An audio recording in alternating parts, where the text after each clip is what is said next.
We're talking climate now. Days of intense heat sent temperatures soaring across the southern US and Europe.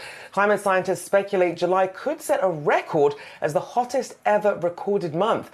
The planet has warmed about 2 degrees Fahrenheit since the 19th century, according to NOAA, and that rising baseline makes periods of extreme heat more frequent and more intense. As extreme heat intensifies, so does the economic impact. A Dartmouth study calculated that extreme heat could cost countries between 1.5% and 6.7% of their GDP each year. Well, the co-author of that study, Christopher Callahan, is a doctoral candidate at Dartmouth. He joins us now alongside Laurence, Chandy, Principal Advisor for Economics at UNICEF. A big thank you to you both for joining us this morning. So, Christopher, I want to talk about the key findings from this study, because for a lot of people, when they talk about extreme heat, it doesn't really hit home until it happens to them. But talk about the economic findings from your study.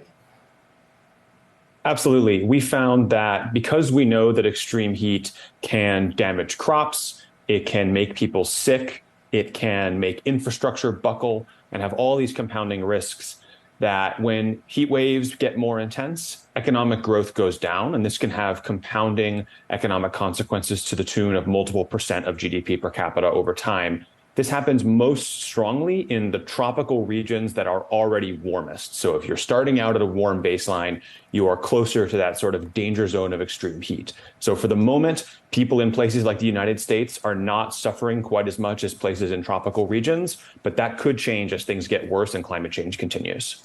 And Christopher, at the same time, even if it's on a relative basis not as bad, one would imagine that, like with the heat that we are seeing in the Southwest right now, for example, am I going to go out and spend money? Certainly not going to do it outside, right? I'm not going to go to a golf course. So I wonder if those dynamics are going to start to be more broad geographically as well.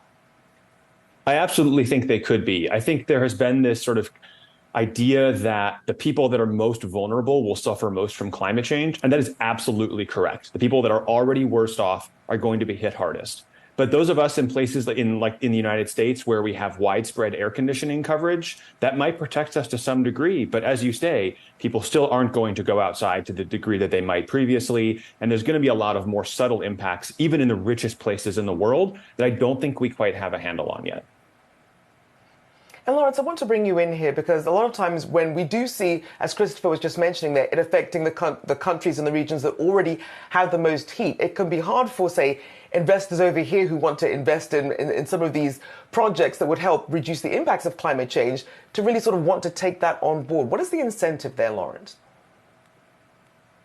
Well, I think the incentive is great because there is a tremendous opportunity to invest in the green transition globally. I think historically we've mistakenly seen this as a trade-off between, do we protect the environment or do we continue to prioritize the economy? I think that's an unhelpful and really sort of an erroneous framework. I think we're increasingly seeing in this century that there are huge economic opportunities for people who want to invest in the green transition. Of course, some of those investments can have huge returns. In other areas, we need to invest to protect communities, and there won't necessarily be commercial opportunities there. And that's where we need governments to step up. We need the multilateral development banks to do more. But I think that for investors out there are certainly big opportunities to be made in the green transition, and that's going to be a major driver of the global economy this century.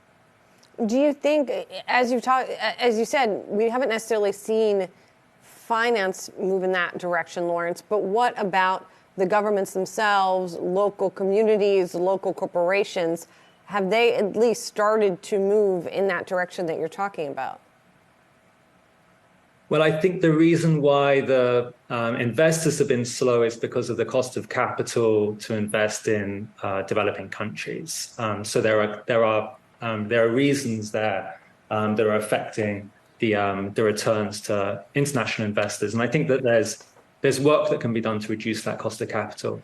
We are seeing governments in the developing world stepping up their investments, but you have to look at that against the backdrop of the last several years. So the many developing countries have faced headwinds in the last several years because of COVID, because of the global shocks associated with the the war in Ukraine.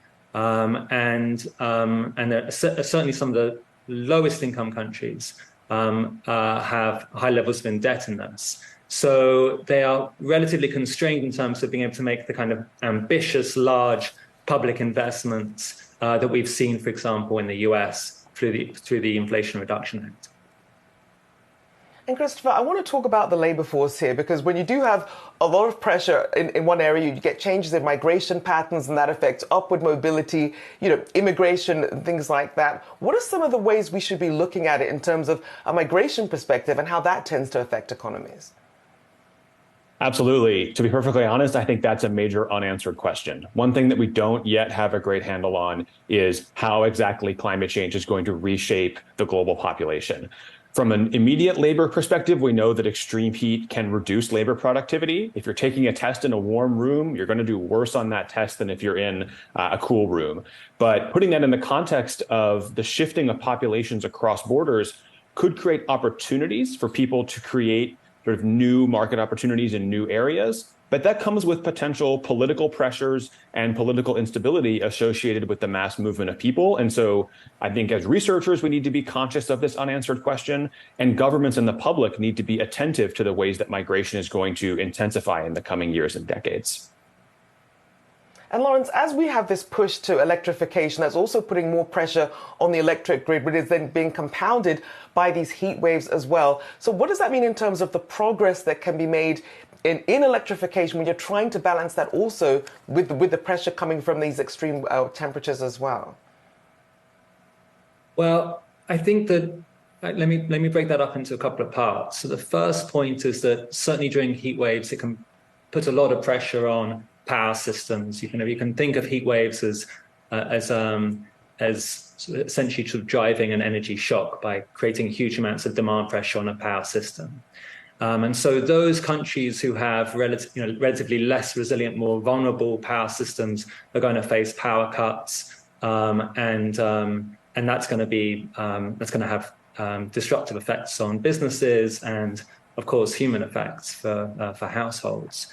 But something which we know is coming in the green transition is a much greater reliance on the grid. So much of the energy we use right now in our transport systems, for example, and in our cooling systems will increasingly we will rely upon the grid for this. There is this sort of shift we're envisaging in global energy consumption where we'll increasingly rely on the grid. So over the next several years, we're anticipating this massive expansion in the global grid, if you like, right? So this is again part of this major capital investment that's required over the coming years to build that infrastructure. And the question then is, where is that money going to come from? Will there be enough funding for it? And if there isn't, then of course the effects of protecting people from climate change will be there'll be less protection essentially, and there'll also be more and more resources being switched away from other essential investments. And that's where we're concerned as UNICEF, because if we don't see sufficient investment in the green transition, we expect there to be greater effects of the climate on children, and we expect more and more resources to be drawn from existing investments for children. So what we need is a lot more finance in this major, ambitious transition of the global infrastructure stock. Yeah, and a lot more conversations like this, hopefully, to bring people's attention to it. Really important from an investment, from an economic, from a human perspective.